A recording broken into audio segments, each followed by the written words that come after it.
But did you know? In the heart of Sunderland, a bustling industrial town in England, stood the Grand Victoria Hall. The imposing Gothic-style building was built in 1872, and was known for its use as a special event space. It sat facing the picturesque Mowbray Park. On a fateful summer afternoon not even 10 years after it was built, this very hall would witness a catastrophe that would forever etch its name in history.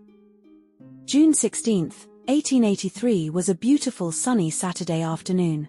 The Victoria Hall buzzed with excitement as children, wide-eyed and eager, filled the seats anticipating the show. Mr. and Mrs. Fay, traveling entertainers, prepared to dazzle the young audience with their magic tricks and illusion. The show went smoothly, except for a puff of smoke that disagreed with some front-row spectators towards the end of the show. Some of these sick children started towards the bathrooms. This small fact would start a slow chain reaction of events that would change the course of history. As the curtain fell, an announcement echoed through the hall. Children with specific numbered tickets would receive prizes upon exit.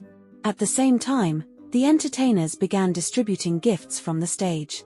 Fearful of missing out, the estimated 1,100 children in the gallery rushed downward. The timing of these small events would be the catalyst that would set the tragedy in motion. Because at the bottom of the stairs, disaster awaited. The only door to exit opened inward, and had been bolted, allowing only one child to pass at a time. This was done before the show, to allow tickets to be checked one by one. No one could have predicted the trouble that this would cause. With hardly any adults to maintain order, the children surged down the stairs towards the door, full of energy and excitement. Those at the front became trapped, their bodies pressed against the unmoving door. Desperate cries filled the air as the children fought to breathe and were crushed to death by the weight of the crowd behind them. Panic ensued all around.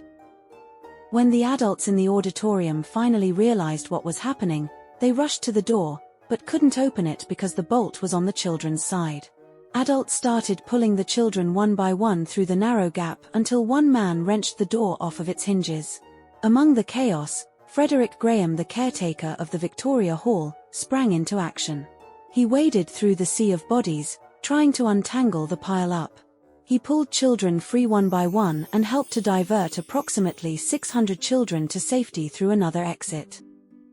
As the dust settled and the cries went silent, a total of 183 children, between 3 and 14 years old, had tragically lost their lives during the rush to the stage for the promised prizes.